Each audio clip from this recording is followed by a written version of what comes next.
بیت اللہ شریف کی تعمیر کس نے کی؟ حضرت ابراہیم علیہ السلام نے. جی جناب وہ تعمیر نو تھی، اصلی تعمیر وہ نہیں تھی. حضرت آدم علیہ السلام نے کی، انسانوں میں سے فرشتوں نے پہلے کی، ان کے بعد آدم علیہ السلام نے کی. حضرت ابراہیم علیہ السلام نے جب بیت اللہ کی تعمیر مکمل کی تو دعا مانگی، یہ ہم سب کو معلوم ہے، ایسا ہی ہے نا. حضرت آدم علیہ السلام نے جب بیت اللہ شریف کی تعمیر مکمل کی تو کیا انہوں نے بھی دعا مانگی تھی کہ نہیں؟ اس کا ذکر کہیں نہیں ہوتا. حضرت ابراہیم علیہ السلام کی دعا کا ذکر تو قرآن مجید میں ہے. حضرت آدم علیہ السلام نے بھی جب بیت اللہ شریف کی تعمیر مکمل کی تو انہوں نے دعا مانگی. حضرت سلیمان علیہ السلام نے جب بیت المقدس کی تعمیر نو مکمل کی تب بھی دعا مانگی. بیت المقدس بھی آدم علیہ السلام نے بنایا تھا پہلے، جیسے بیت اللہ شریف بنا. دونوں کی تعمیر میں 40 سال کا فرق ہے آپس میں.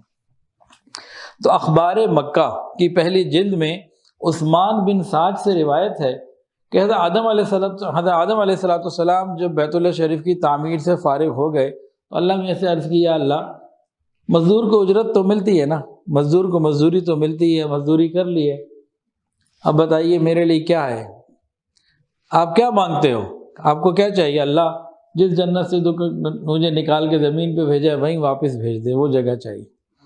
حضرت آدم علیہ السلام نے فرمایا، دعا مانگی، عرض کیا اللہ مجھے جنت واپس عطا فرما دیجئے. اللہ تعالیٰ نے فرمایا آدم تمہارے بارے میں تو ایسا ہی ہے، تم نے جنت مانگی تو میں دے دی.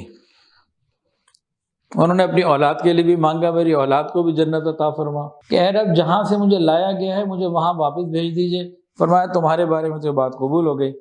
اس کے بعد آدم علیہ السلام نے دوبارہ دعا کی، اے میرے رب میری اولاد میں سے جو اس گھر پر آئے اور میری طرح گناہوں کا اقرار کرے، اعتراف کرے، معافی مانگے تو اس کی بھی آپ مغفرت فرما دیجئے. اللہ پاک نے فرمایا کہ یہ بھی ٹھیک ہے، یہ دعا بھی قبول ہو گئی. تو ایک روایت تو یہ ہے عثمان بن سعد کی جس میں آدم علیہ السلام کے لیے بھی جنت کی دعا قبول ہوئی، اور اولاد آدم جو وہاں جا کے توبہ طائب ہو، معافی مانگے، زندگی کے ٹریک کو رخ پہ لے آئے، صحیح رخ پہ، تو اس کی بھی مغفرت. اور ایک اور روایت میں ہے کہ آدم علیہ السلام نے جب کہا اللہ میری اور میری اولاد کی مغفرت، تو اللہ پاک نے فرمایا جہاں تک بات ہے تمہاری تو مغفرت ہو گئی، تمہاری اولادوں میں سے جو اس گھر کی زیارت کرے گا، حج کرے گا، عمرہ کرے گا، شرک سے پاک ہوگا، اس کی بھی مغفرت ہوگی. تو اتنی بڑی سعادت اگر 10-12 لاکھ روپے میں کسی کو یہ یقین ہو جائے کہ بھئی میری مغفرت کے فیصلے آسمانوں سے جاری ہو گئے، تو یہ کیا قیمت ہے؟ کچھ بھی قیمت نہیں. عبداللہ بن عمر بن عاص رضی اللہ تعالیٰ نبی علیہ السلام کی خدمت میں حاضر ہوئے، فرمایا عرض کیا ہاتھ دیجئے، ہاتھ دیا اور بیعت کرنے لگے. تو عرض کیا یا رسول اللہ بیعت تو تیار ہوں لیکن یہ پوچھنا چاہتا ہوں کیا میرے گناہ پرانے معاف ہو جائیں گے؟ تو نبی علیہ السلام نے فرمایا کیا تمہیں نہیں معلوم کہ اسلام سے پہلے کے گناہ اللہ تعالیٰ، اسلام جب انسان قبول کرتا ہے تو پچھلے سارے گناہ اللہ معاف فرما دیتے ہیں. ہجرت ایک ایسی نیکی ہے پچھلے سارے گناہ معاف ہو جاتے ہیں، اور حج ایک ایسی عبادت ہے کہ گزشتہ زندگی کے سارے گناہ معاف ہو جاتے ہیں. یہ اللہ تعالیٰ کی طرف سے حاجیوں کے لیے انعام ہے. ایک اور حدیث کے اندر آتا ہے، عبداللہ رضی اللہ عنہ کی روایت ہے، نبی علیہ السلام نے ارشاد فرمایا جو شخص اللہ رب العزت کی رضا کے لیے حج کا ارادہ کرے اللہ تعالیٰ اس کے سارے گناہوں کو معاف فرما دیں گے، اس کی شفاعت کو قبول فرمائیں گے، اور جس کے حق میں حاجی دعا کرے گا اللہ وہ دعا بھی قبول فرمائیں گے. اور ایک دعا تو نبی علیہ السلام نے اللہ سے مانگی، بڑی خوبصورت. دیکھیں میں دعا مانگوں، آپ دعا مانگیں، انشاءاللہ قبول ہوگی، لیکن پھر بھی گارنٹی تو نہیں نا، کچھ خطرہ ہو سکتا ہے شاید قبول نہ ہو، یہاں نہ ہو وہاں قبول ہو. لیکن جو دعا زبان نبوت سے نکلی ہو وہ قبول کیوں نہ ہوگی؟ وہ تو لازمی قبول ہوگی.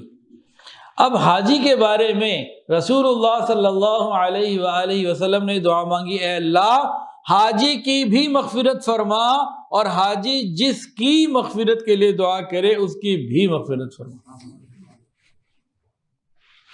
کتنی بڑی فضیلت اور کتنی بڑی نعمت ہے. اے اللہ حاجی کی بھی مغفرت فرما، اور حاجی جس کے لیے دعا مانگے اس کی بھی. اب اگر حج پہ کوئی گیا ہوا ہے، میدان عرفہ میں کسی کے لیے دعا مانگ رہا ہے، تو اس کی دعا پہ اس ٹائم تو پیچھے لگی ہوئی ہے۔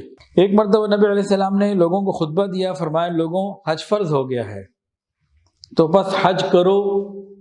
ایک صاحب کھڑے ہو گئے، کہنے لگے یا رسول اللہ کیا ہر سال؟ آپ خاموش رہے۔ پھر پوچھا کیا ہر سال؟ آپ خاموش رہے۔ تیسری مرتبہ پوچھ لیا کیا ہر سال؟ تو نبی علیہ السلام نے فرمایا کہ اللہ کے بندے اگر میں کہہ دیتا ہاں تو سب پہ ہر سال واجب ہو جانا تھا، فرض ہو جانا تھا، مشکل میں پڑ جاتے۔ سمجھایا یہ جا رہا ہے کہ جتنی بات بتائی گئی اس کو سن لو، زیادہ سوال بھی نہیں کرنے چاہیے۔ پھر عبداللہ ابن عباس رضی اللہ تعالیٰ عنہ سے روایت ہے، اقرا ابن حابس رضی اللہ تعالیٰ عنہ نے نبی علیہ السلام سے پوچھا کہ ہر سال حج کرنا واجب یا ضروری ہے؟ فرمایا کہ نہیں، ایک مرتبہ فرض ہے، اس کے بعد نفل ہے۔